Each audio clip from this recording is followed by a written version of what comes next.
Hi guys, and welcome to the Lopsided Crafter. My name is Erica, and today is our first installment of loom knitting. So if you're here to learn more about loom knitting, its history, and all kinds of fun things you can do on the loom, then stay tuned. Okay. So, welcome back to our first episode in our loom knitting series. Today we're going to go over what the definition of a loom is, the different types of gauges in the loom, and a little bit of loom knitting history. So first off, let's start off with a little bit of history. Loom knitting can be dated pretty much all the way back to the 16th century, to where socks were loom knitted for Queen Elizabeth. At that time, they called it hosenstricken, which loosely translates to sock knitting, although it was done on a type of loom. Not necessarily this type of loom, because obviously this type hasn't been around since the 1600s, but it gives you kind of an idea. So, what exactly is a loom? Well, there's all types of looms. There's your flat looms. There's circular looms. There's rake looms. If you've ever done any I-cord on a loom, that's considered a loom as well. You can use all different kinds of weight of yarn on a loom. Excuse me. Anywhere from a fingering weight yarn all the way up to a bulky or chunky weight. It all depends on the size of your gauge, which I'll get into that in just a little bit further in the video.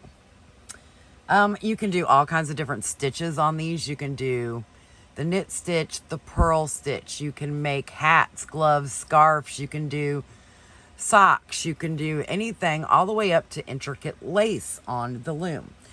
A lot of people like to do loom knitting because it gives their hands a little bit of break.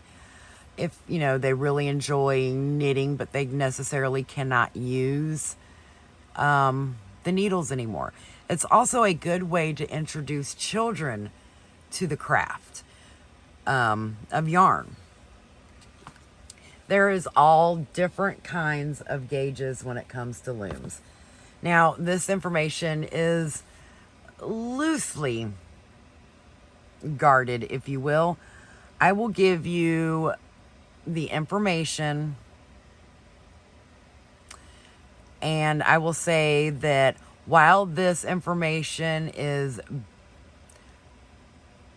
99.9% factual, there is always one little percentage that may be different. Even with, say, crocheting and knitting, it kind of is based on your tension as well as the size of the yarn in a particular project. So, we have several different types of looms. Each loom has a peg on it. So when someone talks about the pegs, these are the little guys standing here. This is considered the base of the loom. Okay? The base of the loom can be structured in any form. It can be like this. It can be oval. It can be round. It can be oblong or rectangular. Something to keep in mind, just because something is rectangular, if you knit it in the round, meaning you connect it and you go all the way around and around and around, your object is still going to come out circular. It's not going to come out the shape of the loom. So now that we've got that, let's talk about gauge. How we determine gauge and things of that sort when it comes to loom knitting. We have several different types of looms. In order to get gauge for a loom, you measure the center of this peg to the center of the peg next to it. The distance in between those two pegs is considered your gauge for a loom. So that tells you, like for example, this is a 1/2 inch from this middle peg to this middle peg. So that tells you that this gauge is a 1/2 inch. Now that doesn't mean that when you make a swatch that you're going to get a 1/2 inch gauge. That is completely different. When we're talking about gauges on the looms, this would be the equivalent to the size of a crochet hook or a knitting needle. So when we talk loom gauge, we're talking about the size, okay? So we have an extra fine gauge, which this would be 3/16 of an inch from center of peg to center of peg. On an average, you would get 7 to 8 stitches in an inch on the extra fine gauge loom. We typically, with this loom, will use a 0 to a 2 weight yarn, meaning lace, fingering weight, sock weight, or some baby weights. The extra fine gauge loom is equivalent to a US 2.25 knitting needle to a 3.25, as well as a B to a D crochet hook. Again, that is loosely because it all determines on how you how tight you hold your yarn and that kind of thing. Our next one would be considered a fine gauge, and this is a 1/4 inch spacing in between the pegs. This one you get typically 5 to 7 stitches average in an inch. Your yarn weights would be a sock weight, a fingering weight, baby, sport, or DK. Again, it all depends on what you're achieving, what type of pattern you're trying to achieve. It doesn't mean that you can only use those yarns on a specific loom. The needle size equivalent for this would be a US 3.25 to a 4 millimeter, or a D to a G crochet hook. Our next one that we're going to discuss is called the small gauge. Now this one can be different depending on which manufacturer you go with. It can be anywhere from a 5/16, a 3/8, or a 7/16. This particular one that I have in my hand is a 3/8. The average stitches per inch on this one is 4 to 5. With this one again, sport weight, baby weight, DK, worsted, and Aran weight. Although I find for myself, personally, I don't like to use the Aran weight on these. Again, completely up to your preference and what you're trying to achieve. With this particular loom, your average knitting needle size is a US 3.75 millimeter to a 5 millimeter, or a US F to an H crochet hook. Now we're going to move into a little bit bigger ones. This one is a 1/2 inch. This one is the size that is primarily used for Afghans or that hats, that type of thing. I mean, you can really use this size for anything. I just find that this is the size that I normally go to when I'm doing those types of things. The regular gauge, again, depending on the manufacturer, can be a 1/2 inch or a 9/16. I've never personally seen a 9/16, so 1/2 inch is always what I have seen. The regular gauge, on average, is 3 to 4 stitches per inch. Again, when I say the average of those stitches, it's all going to determine on your swatch and what it measures. The regular gauge, you can use worsted, Aran, bulky, or chunky. Sometimes people will hold 2 strands of worsted weight together on this type of loom, and the looms that I'm talking about next. Our next loom will be our 5/8 loom, and this is considered our chunky loom, if you will. The 5/8 can also be found in 11/16. Your average stitches are 2 to 3 per inch, and this is considered a large gauge loom. The large gauge loom, you typically are going to use a US 6mm to 9mm knitting needle, and J to M crochet hook. Again, this is the chunky weight, bulky weight, super bulky. You can hold 2 strands of worsted weight together to achieve the bulky. You can do 3 strands to achieve the chunky. And finally, the last one that I have handy is the extra large gauge. Again, this one comes in different sizes depending on the manufacturer. We have a 3/4 inch, which is what I have here.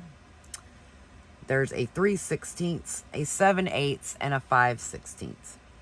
You're typically going to get 1.5 to 3 stitches per inch using this particular loom. It's good for super bulky, roving, or jumbo. And you're typically going to be, this is equivalent to a 9mm to 10mm knitting needle or an M to an N crochet hook. Now, again, it all depends on what you are trying to achieve. You can use this particular loom or any of these looms to make something that is considered lacy with a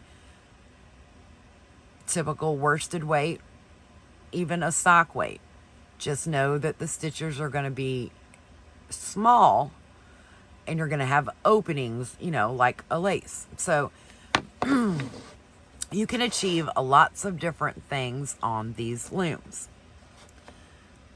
Now, something else that I wanted to show you, and I'm going to go over this in more detail in our up and coming episodes, but I wanted to show you, this is a 3/8 peg,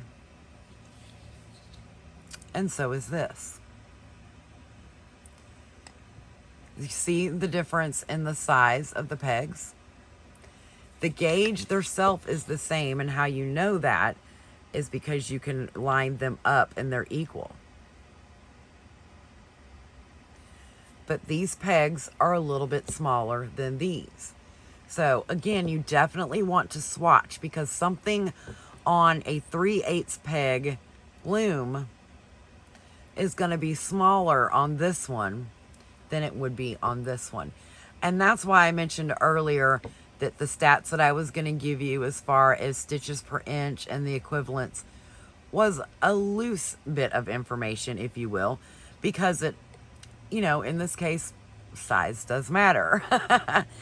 And I will be going over that a little bit more in future episodes. Like I said, I'm going to do up a swatch on both of these looms with the same gauge distance and show you the difference of the fabric with the different size pegs. Again, for this one, this is considered a 5/8 gauge. And so is this one. Now these are a little bit closer together in size, so they may not make a difference. These are the Cindy Wood Crafts, and these are the KB Looms.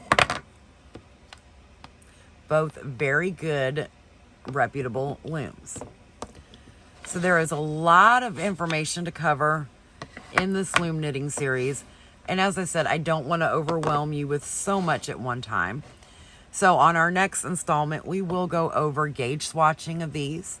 I'll show you different swatches with different looms of the same gauge. And I'll show you a couple of other looms that I have. I do want to go over the multitude of looms that are on the market, the different manufacturers of them, which ones I feel, of course this is my honest opinion, which ones I feel are best for people just learning, and that kind of thing. Not that I'm saying that these looms, the looms that I will go over in the future, are beginner looms, because they're not necessarily beginner looms. However, they are at a better price point for someone who is wanting to see if they like it before they go step up into the looms that are a little bit more expensive. Okay, so if you have any questions on any of the information that I have went over in this installment, please put them below. And at the end of this series, I am going to do a question and answer session on everything that I have been asked. In our future lessons, like I said, we're going to learn the difference between the swatches and the pegs of the same gauge but different size. We're going to go over actual knit stitches. There are 3 types of knitting stitches. We're going to go over our purl stitch. We're going to go over knit 2 together. We're going to go over slip, slip, knit. I've got a whole lineup of different things that I want to show you guys, in hopes that you guys will come to love loom knitting as much as I do. So until next time, I love every single one of you, and I hope to see you tune in on the next one. Bye-bye.